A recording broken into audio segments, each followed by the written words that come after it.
Hello, everyone. This is Kendall Askins from Stimulating Minds. Askins stimulates on all of our social media platforms, joining you for another day with another Rethinking Math. And today I want to talk to you guys about memory retrieval and spiraling content. So we have spoken before about a lot of educators feeling like students need to achieve mastery before moving to the next subject area. And that is really just not true. And we've talked about some examples, but today I want to talk about how we can retrieve some memories, some concepts that have been learned, and how we can spiral that information while teaching a new concept.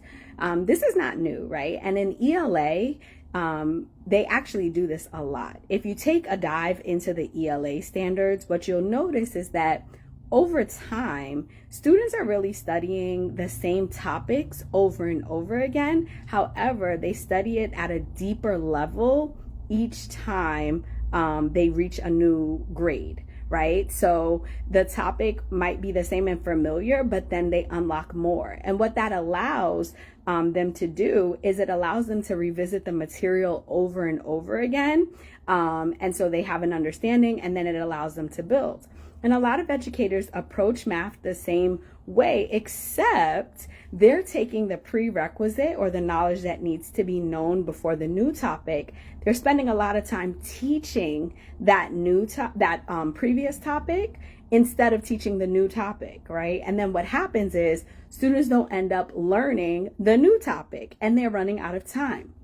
So a way that we can retrieve memory, right, and spiral information and teach new information at the same time, a perfect example is when you're teaching volume, right? And so I love this example because volume of prisms specifically, and that's for a particular grade level. I could do the same thing for pyramids, but for prisms specifically, the formula is the area of the base, right? Whatever the base shape is, times the height.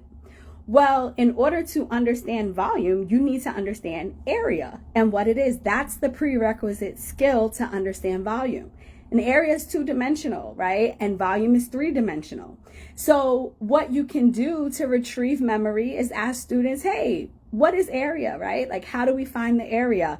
You can have them find the area of different shapes. Maybe they remember the formulas, maybe they don't. But the most basic one is a square or a rectangle, which is length times width.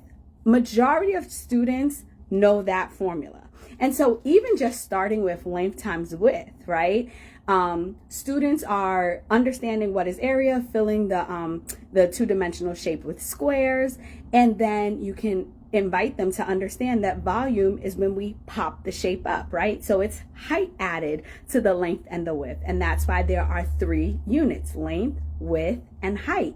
And so what's going to happen is as they're continuing to explore volume, they're going to be practicing the area of different shapes, whether it's a trapezoid, whether it's a triangle, whether it's a circle, whether it's a square base, whether it's a rectangle base, whatever the base is, they're going to be practicing finding the area of the base shape and then multiplying it by the height. And so while you're learning volume, you'll be reviewing area at the same time. This is a perfect example of how we can retrieve their memory, right? Get them to practice a skill they may not have mastered and teach them a new skill at the same time. And so you're doing all 3 of those things and moving their learning forward. So it's really important that we're looking for these opportunities to weave in and spiral their instruction rather than just teaching area all over again and making sure they understand all those formulas. That really doesn't matter because they're going to get significant practice as they're doing volume. And so as we're teaching new skills that require prerequisite skills, we can look at how that prerequisite skill is going to show up in that new concept and then make sure that we weave it in and give them the practice, right? So let's hear some ideas. Have you as an educator or maybe even as a parent noticed some things like this? And what other topics, right? In area, there's multiplication. They're going to get practice with their facts. And there's other things that they can get practice with that can be woven into that new concept. So let's continue to move learning forward,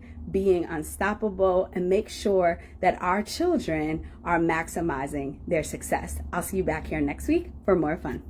Bye.